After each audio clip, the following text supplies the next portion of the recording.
Vous déjà retrouvé à la fin d'une journée, vidé, épuisé, avec le sentiment d'avoir couru dans tous les sens sans pour autant avancer. Vous savez, ce sentiment frustrant de ne jamais être à la hauteur, d'être coincé dans un cycle sans fin où les jours se suivent et se ressemblent sans que vous ne voyiez réellement de progrès.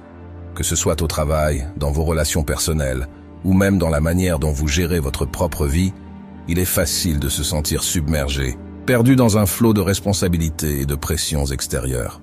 Vous n'êtes pas seul dans cette situation. Beaucoup d'entre nous passent par des périodes où l'on se sent négligé, sous-évalué, ou même déconnecté de notre propre potentiel. Peut-être que vous avez l'impression de ne pas être au bon endroit, de ne pas utiliser vos capacités à leur juste valeur, ou pire encore, de laisser les autres définir qui vous êtes et ce que vous devez faire. Cela peut créer un immense sentiment de frustration et d'impuissance. Mais voici la bonne nouvelle. Il est possible de sortir de ce cycle, de reprendre le contrôle de votre vie et de transformer ces défis en opportunités de croissance. Dans cette vidéo, je vais vous montrer comment. Nous allons aborder ensemble 11 stratégies puissantes qui vous aideront non seulement à vous reconnecter avec votre vrai potentiel, mais aussi à devenir la meilleure version de vous-même. Nous parlerons de l'importance de se prioriser, de la manière d'améliorer votre apparence de façon authentique et de pourquoi garder un sourire peut être votre arme secrète. Mais ce n'est pas tout. Nous verrons aussi comment établir des limites claires, rester calme face au stress, et même comment cultiver un sens de l'humour qui vous aidera à traverser les moments difficiles avec plus de légèreté. Ce ne sont que quelques-uns des points que nous allons explorer, mais croyez-moi, chaque stratégie a le potentiel de transformer votre quotidien. Alors, installez-vous confortablement et commençons sans perdre de temps. Stratégie 1. Faites de vous une priorité. Commençons par quelque chose d'essentiel, mais souvent négligé, vous mettre en priorité. Ce n'est pas un acte d'égoïsme, loin de là. En réalité, c'est un acte de reconnaissance de votre valeur, une manière de vous rappeler que vous êtes l'acteur principal de votre vie, pas un simple figurant. Trop souvent, on se laisse happer par les attentes des autres, au point de s'oublier soi-même. Mais il est temps de changer cela. Prenons un instant pour réfléchir à cette idée. Quand vous vous estimez à votre juste valeur, vous envoyez un message clair à ceux qui vous entourent. Vous leur montrez comment vous souhaitez être traité, et croyez-moi, les autres suivent toujours votre exemple. Ce que vous tolérez, c'est ce que vous invitez dans votre vie. Alors, pourquoi ne pas commencer à fixer des standards plus élevés pour vous-même? Mais concrètement, comment faire de vous une priorité? Commençons par des actions simples mais puissantes. Chaque matin, prenez quelques minutes pour vous. Devant le miroir, regardez-vous droit dans les yeux et affirmez ce que vous êtes. Dites-vous, je suis digne, je suis capable, et je vais surmonter chaque défi qui se présente à moi. Cette pratique, bien qu'elle puisse sembler étrange au début, commence peu à peu à s'infiltrer dans votre esprit, à modeler la perception que vous avez de vous-même. Avec le temps, ces mots deviennent une vérité intérieure qui guide vos actions. Ensuite, fixez des limites claires. Apprendre à dire non à ce qui vous épuise est fondamental. Cela ne signifie pas rejeter tout le monde ou tout ce qui vous entoure, mais plutôt de protéger votre énergie pour ce qui compte vraiment. Considérez votre temps et votre énergie comme des ressources précieuses, que vous devez investir avec sagesse. Investir dans votre propre croissance est également important, que ce soit à travers la lecture, l'apprentissage de nouvelles compétences, ou en poursuivant une passion longtemps oubliée. Chaque action que vous prenez pour vous améliorer est un investissement direct dans la personne que vous devenez. Pensez à cela non pas comme un simple loisir, mais comme un fondement sur lequel vous bâtissez votre avenir. Et n'oubliez pas de prendre soin de vous sans culpabilité. Votre corps est le véhicule qui vous porte à travers la vie. Il mérite d'être traité avec le plus grand soin. Accordez-vous du repos, faites de l'exercice, nourrissez-vous sainement. Ces gestes, loin d'être superficiels, sont essentiels pour vous permettre de fonctionner à votre meilleur niveau. Peut-être que tout cela vous semble un peu trop centré sur vous-même, mais rappelez-vous ce que les stoïciens nous enseignent. En vous améliorant, vous devenez non seulement une meilleure version de vous-même, mais aussi une meilleure ressource pour les autres. Marc Aurèle disait « Ce qui n'apporte rien à la ruche n'apporte rien à l'abeille ». En prenant soin de vous, vous préparez le terrain pour avoir un impact positif autour de vous. Vous devenez une force capable d'élever les autres, de résoudre des problèmes et de créer des changements bénéfiques. Laissez-moi vous raconter une petite histoire. Il y a longtemps, dans un village grec entouré de montagnes, vivait un homme nommé Costa. Costa était connu pour être généreux, toujours prêt à aider ses voisins, à écouter les soucis des uns et des autres. Mais au fil des ans, il avait oublié une chose essentielle, prendre soin de lui-même. Chaque jour, il se levait avant l'aube pour s'occuper des besoins de sa famille, de ses amis et même des étrangers de passage. Il donnait tellement de lui-même qu'il s'épuisait peu à peu, sans jamais s'en rendre compte. Un jour, alors qu'il était en train de puiser de l'eau au puits du village, il fit une rencontre inattendue. Une vieille femme avec des yeux aussi profonds que les montagnes qui entouraient leur village s'approcha de lui. Elle lui dit « Costa, pourquoi ne remplis-tu jamais ta propre coupe ?» Surpris, Costa répondit « Mais ma coupe n'a pas besoin d'être remplie, tant que je peux en donner aux autres. » La vieille femme sourit et le mena au bord du puits. « Regarde dans l'eau, dit-elle. » Costa se pencha et vit son reflet fatigué, les traits tirés, les yeux sans éclat. Il réalisa alors à quel point il s'était négligé. La vieille femme continua. « Tu penses que donner est suffisant, mais que se passe-t-il lorsque ta coupe est vide? Que pourras-tu offrir alors ?» Touché par ces paroles, Costa comprit que pour continuer à être le pilier de sa communauté, il devait d'abord s'occuper de lui-même. Ce jour-là, il prit une décision. Il commença par des gestes simples.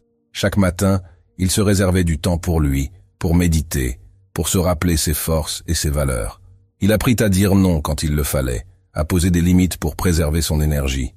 Et petit à petit, il sentit sa force revenir, son esprit s'éclaircir. Les villageois, qui avaient d'abord été surpris de ce changement, réalisèrent rapidement que le Costa qu'ils connaissaient était devenu encore plus sage et plus efficace dans son aide. En prenant soin de lui-même, il avait retrouvé la force d'élever ceux qui l'entouraient encore plus haut. Cette histoire de Costa nous rappelle une vérité simple mais puissante. En nous mettant en priorité, nous remplissons notre coupe, et ce n'est qu'avec une coupe pleine que nous pouvons véritablement offrir aux autres. Il ne s'agit pas d'égoïsme, mais de compréhension profonde que pour pouvoir donner, il faut d'abord recevoir. Pour pouvoir aider, il faut d'abord être solide sur ses propres pieds. Alors, la prochaine fois que vous hésitez à prendre soin de vous, souvenez-vous de Costa. Vous êtes l'acteur principal de votre vie, et en faisant de vous une priorité, vous préparez le terrain pour devenir une force inépuisable, capable de toucher et de transformer la vie de ceux qui vous entourent. Abordons maintenant une stratégie qui pourrait sembler superficielle à première vue, mais qui, en réalité, cache une profondeur insoupçonnée. Améliorer votre apparence n'est pas une simple question de vanité. C'est un outil puissant pour renforcer votre confiance en vous et pour façonner la manière dont le monde vous perçoit. Vous pourriez vous demander, pourquoi parler de l'apparence, alors que le stoïcisme prône la maîtrise intérieure? Voici la vérité. Votre apparence est une extension de votre moi intérieur. Quand vous prenez soin de vous, quand vous vous présentez sous votre meilleur jour, cela influence non seulement la manière dont les autres vous voient, mais aussi la manière dont vous vous sentez. Et quand vous vous sentez bien, vous agissez avec plus d'assurance. C'est un cercle vertueux qui peut avoir un impact profond sur votre vie quotidienne. Mais attention, il ne s'agit pas ici de se conformer aux normes de beauté imposées par la société. Il s'agit de trouver et d'exprimer la meilleure version de vous-même. La première étape consiste à définir votre style personnel, celui qui résonne vraiment avec votre identité. Que ce soit un costume impeccable, une veste en cuir ou une tenue plus décontractée mais soignée, l'important est que vous vous sentiez confiant et à l'aise. Ensuite, prenez soin de votre apparence de manière régulière. Il ne s'agit pas de devenir obsédé par votre image, mais de vous respecter vous-même. Prenez le temps de vous coiffer, de soigner vos ongles, d'avoir une hygiène irréprochable. Ces petits gestes quotidiens peuvent sembler insignifiants, mais ils s'additionnent pour créer une impression générale de confiance et de respect de soi. La posture joue également un rôle important. Une posture droite, avec les épaules en arrière et le menton légèrement levé, en dit long sur votre état d'esprit avant même que vous ne prononciez un mot. Cela communique confiance, autorité et une certaine sérénité. Un autre aspect à considérer est de s'habiller pour vos objectifs. Si vous aspirez à une promotion ou à un rôle plus influent, commencez à vous habiller comme si vous l'aviez déjà atteint. Cela ne signifie pas que vous devez changer radicalement votre style, mais plutôt que vous devez aligner votre apparence sur vos ambitions. Vous vous préparez ainsi mentalement et visuellement à recevoir ce que vous visez. Enfin, n'oublions pas que la santé est la fondation de tout. Prendre soin de votre corps par l'exercice régulier, Une alimentation équilibrée et un bon sommeil, c'est investir dans votre énergie, votre vitalité et, finalement, votre apparence. Un corps en bonne santé rayonne de l'intérieur et attire naturellement les regards. Maintenant, parlons de l'aspect stoïcien de cette stratégie. Comme le disait Épictète, sache d'abord qui tu es, puis orne-toi en conséquence. Il ne s'agit pas ici de paraître, mais d'aligner votre apparence extérieure avec votre identité intérieure. En prenant soin de votre apparence de manière réfléchie, vous ne changez pas seulement la manière dont les autres vous perçoivent. Vous renforcez aussi votre propre estime et clarifiez vos intentions. Votre apparence devient alors une expression visuelle de la personne que vous aspirez à être. Rappelez-vous, nous ne cherchons pas la perfection, mais un alignement authentique entre votre apparence et votre être intérieur.